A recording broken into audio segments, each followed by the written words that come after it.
Assalamualaikum warahmatullahi wabarakatuh. Baik, di sini kami akan membahas tentang sediaan salep.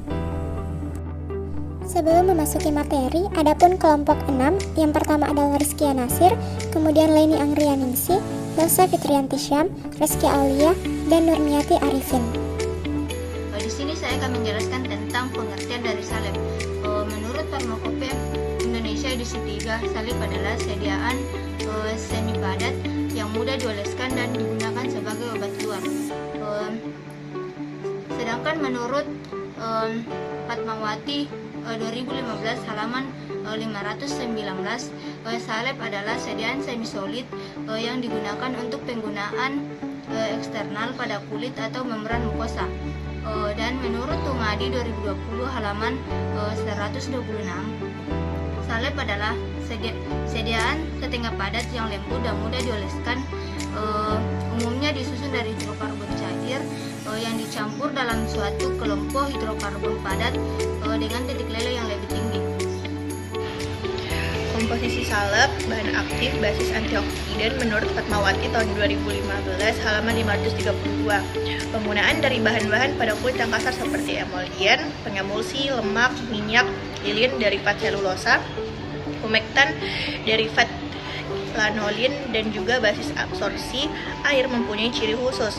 Basis biasanya anhidrat dan secara umum mengandung satu atau lebih bahan obat dalam suspensi ataupun larutan menurut Tumadi tahun 2020 halaman 126.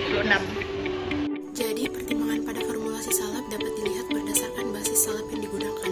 Basis salep itu dapat digolongkan menjadi 4 bagian besar. Yang pertama adalah basis salep hidrokarbon, yang kedua basis salep absorpsi, kemudian basis salep yang dapat dicuci dengan air, dan basis salep yang larut dalam air.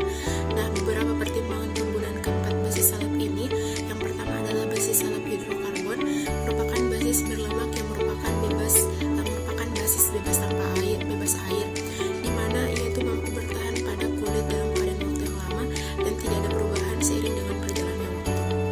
Yang kedua adalah basis absorpsi yang dibagi menjadi 2 tipe. Tipe pertama adalah basis yang memungkinkan dicampurkannya dengan larutan berair sehingga menghasilkan bentuk emulsi air dalam minyak.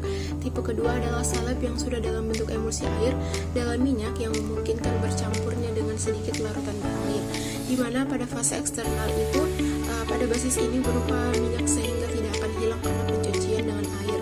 Kemudian basis yang ketiga adalah basis salep tercuci, di mana basis salep tercuci ini mirip dengan krim yang merupakan emulsi minyak dalam air. Basis ini bisa hilang bila dicuci dengan air sehingga disebut dengan basis tercuci. Nah, basis tercuci ini bisa diencerkan dengan air atau larutan yang mengandung air. Kemudian basis yang terakhir adalah basis salep larut air, di mana basis salep larut air ini hanya mengandung komponen yang larut dengan air. Kemudian basis ini tidak mengandung bahan berlemak dan mudah melunak dengan memiliki daya pelembut yang baik dan tidak mudah hilang dari kulit penambahan air sehingga tidak efektif jika dicampur dengan larutan yang berair. Metode pembuatan salep. Metode pembuatan salep dibagi menjadi 3. Yang pertama yaitu metode pembuatan salep dengan pencampuran mekanik dari bahan-bahan, kemudian yang kedua yaitu peleburan, dan yang ketiga yaitu reaksi kimia. Nah, metode pertama digunakan jika basis terdiri dari lemak lembut dan minyak. Kemudian metode kedua digunakan jika lilin dan bahan-bahan yang mempunyai titik lebur lebih tinggi dicampurkan, dan metode ketiga digunakan jika ingin dibuat salep yang khusus dengan metode tertentu. Di sini saya akan menjelaskan metode yang pertama, yaitu penyiapan dengan pencampuran mekanik. Hal ini dapat dibentuk dengan triturasi bahan-bahan dalam lumpang sampai diperoleh salep yang lembut atau dengan menggosokkan bahan-bahan tersebut pada papan salep dengan spatula.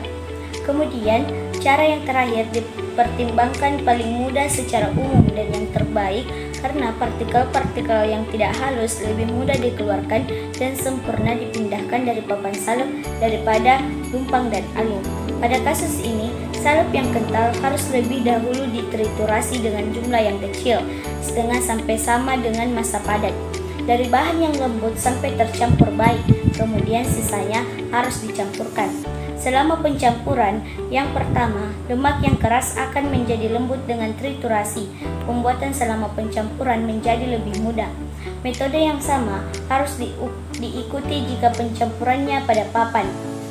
Selanjutnya, salep yang baik diperoleh jika bahan obat berada dalam bentuk larutan dan koloid. Dalam penyiapan sampel dengan alat tidak boleh dilupakan yaitu spatula karet. Kemudian, sering pengobatan dipengaruhi oleh logam yang mungkin diresepkan. Sering kontak dengan spatula logam yang cukup dapat menyebabkan penghilangan warna atau kerusakan awal, seperti campuran asam salisilat dan salisilat, asam tanat, dan beberapa pewarna organik harus tidak tercampur dengan spatula karet. Spatula logam tentunya lebih kuat dan memberikan pencampuran salep yang kental. Jika menggunakan karet spatula diindikasikan bahan pencampuran harus digunakan walaupun diperlukan kerja yang lebih keras untuk memperoleh hasil yang lembut. Metode pembuatan salep yang kedua itu ada pembuatan dengan penggabungan. Ketika lilin, stearin, resin, fenol, dan bahan keras lain yang tidak bercampur dengan lemak, maka penting untuk melebur baik bahan-bahan ini maupun lemak untuk mendapatkan campuran yang lembut dan juga homogen. Pada pencampuran ini, suatu aturan tetap harus diikuti, yaitu melebur bahan-bahan yang mempunyai titik lebur yang paling tinggi lebih dahulu, kemudian ditambahkan bahan-bahan yang mempunyai titik lebur tertinggi berikutnya.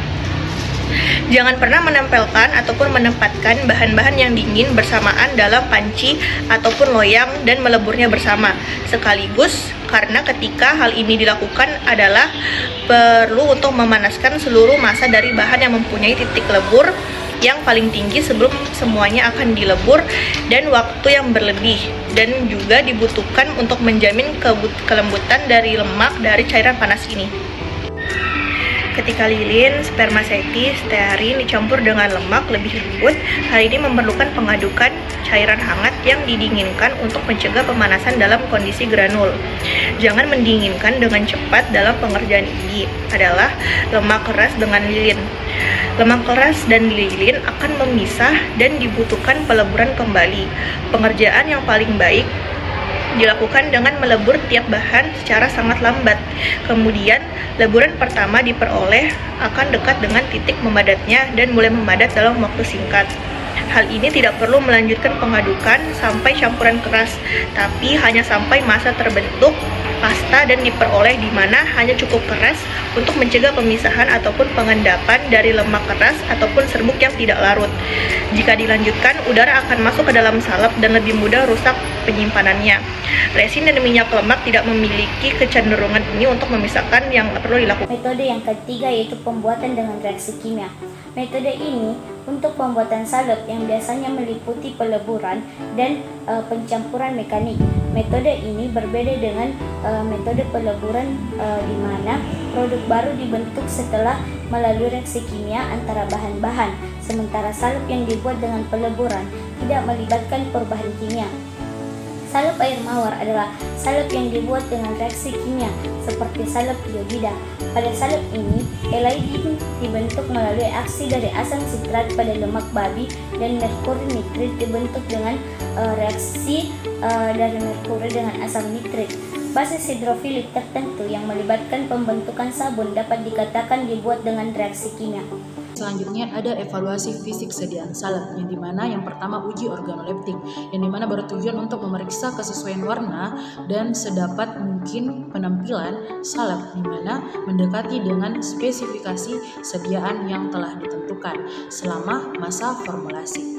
Kemudian ada pun persyaratannya, yang dimana warna dan penampilan harus memenuhi spesifikasi formulasi, yaitu sesuaikan dengan spek sediaan yang telah dibuat. Kemudian yang kedua ada uji isi minimum, yang bertujuan untuk menentukan kesesuaian isi minimum salep dalam wadah dengan bobot yang tertera dalam penandaan dan volume dipersyaratkan dalam Farmakope Indonesia edisi 4. Kemudian persyaratannya, perbedaan penimbangan adalah bobot bersih wadah. Kemudian yang ketiga ada uji kebocoran, yang dimana bertujuan untuk memeriksa keutuhan, menjaga sterilisasi dan volume, serta kestabilan sediaan. Kemudian persyaratannya, tidak boleh terjadi kebocoran yang berarti selama atau setelah pengujian selesai. Kemudian abaikan bekas salep yang diperkirakan berasal dari bagian luar, di mana terdapat lipatan dari tube atau dari bagian ulir tutup tuba. Jika terdapat kebocoran, pada satu tube tetap tidak lebih dari satu tube. Ulangi pengujian dengan 20 tube tambahan. Kemudian uji memenuhi syarat jika tidak ada satupun kebocoran yang diamati dari 10 tube uji pertama, atau kebocoran yang diamati tidak lebih dari 1 dari 30 tube yang diujikan. Kemudian yang keempat, penentuan partikel logam dalam salep mata yang bertujuan untuk membatasi jumlah dan ukuran partikel logam yang diperbolehkan dalam sediaan salep mata. Kemudian yang syaratnya ialah memenuhi syarat jika jumlah partikel dari 10 tube tidak lebih dari 50 partikel dan tidak lebih dari satu tube yang mengandung 8 partikel. Kemudian tidak jika persyaratan terpenuhi penambahan uji sebanyak 20 tube, persyaratan dilakukan dipenuhi jika jumlah partikel logam yang berukuran 50 m. Kemudian yang kelima, uji homogenitas yang dimana bertujuan untuk menjamin kehomogenitasan sediaan suspensi. Kemudian syarat salep yang homogen akan memperlibatkan jumlah atau distribusi ukuran partikel yang relatif hampir sama pada berbagai tempat pengambilan sampel. Kemudian yang keenam, ada uji pelepasan yang dimana bahan aktif dari sediaan. Kemudian yang tujuan mengukur kecepatan pelepasan bahan aktif dari sediaan. Persyaratannya, bahan aktif dinyatakan mudah terlepas dari sediaan apabila waktu pertama kali zat aktif ditemukan dalam cairan penerima. Semakin kecil dan ini tergantung dari pembawa penambahan komponen lain dan jenis cairan penerimanya. Kemudian ada evaluasi biologi sediaan salep yang dimana yang pertama ada uji sterilitas untuk salep steril yang dimana bertujuan untuk menetapkan apakah sediaan yang harus steril itu memenuhi syarat. Kemudian perkenaan dengan uji sterilitas seperti tertera pada masa masing-masing monografi. Syaratnya ialah tahap pertama memenuhi syarat pada interval waktu tertentu dan pada akhir periode inkubasi diamati tidak terdapat kekaruhan pertumbuhan mikroba pada permukaan kecuali teknik pengujian yang dinyatakan tidak sah. Jika ternyata uji tidak sah, maka dilakukan pengujian tahap kedua, yaitu memenuhi syarat uji tidak ditemukan pertumbuhan mikroba pada pengujian terhadap minimal 2 kali jumlah sampel uji atau tahapnya. Kemudian yang kedua ada uji efektivitas pengawet antimikroba khusus untuk formula yang menggunakan pengawet, yang dimana bertujuan untuk menunjukkan efektivitas pengawet antimikroba yang ditambahkan pada sediaan dosis ganda yang dibuat dengan dasar atau bahan tambahan berair seperti produk parenteral yang dicantumkan pada etiket produk yang bersangkutan. Kemudian selanjutnya syarat suatu pengawet dinyatakan efektif di dalam contoh yang diuji jika A. Jumlah bakteri viabel pada hari ke-14 berkurang hingga tidak lebih dari 0,1% dari jumlah awal. Kemudian yang kedua, jumlah kapang dan kamir viabel selama 14 hari pertama adalah tetap atau kurang dari jumlah awal. Kemudian yang terakhir C. Jumlah tiap mikroba uji selama dari tersisa dari 24 hari pengujian adalah tetap atau kurang dari bilangan yang disebut pada A dan B. Kemudian yang ketiga, penetapan potensi antibiotik secara mikrobiologi untuk zat aktifnya antibiotik yang bertujuan untuk memastikan aktivitas antibiotik tidak berubah selama proses pembuatan larutan dan menunjukkan daya hambat antibiotik terhadap mikroba. Kemudian syaratnya ialah potensi antibiotik ditentukan dengan menggunakan metode garis lurus transformasi log dengan prosedur penyesuaian kuadrat. Terkecil dari uji linearitas ialah harga KHM yang makin rendah makin kuat potensinya. Kemudian adapun kandungan zat antimikroba khusus untuk formula yang menggunakan pengawet khusus pengawet atau metode kromatografi gas, bensil, alkohol, klor, butanol, fenol, dan tagin yang bertujuan untuk menentukan kadar pengawet terendah yang masih efektif dan ditunjukkan untuk zat-zat paling umum digunakan, yaitu untuk menunjukkan bahwa zat tertera memang ada tetapi tidak lebih dari 20% dari jumlah tertera di etiket. Syaratnya ialah produk harus mengandung jumlah zat mikroba seperti yang tertera pada etiket kurang lebih 20%. Baik, mungkin hanya itu presentasi dari kami. Sekian dan terima kasih. Wassalamualaikum warahmatullahi wabarakatuh.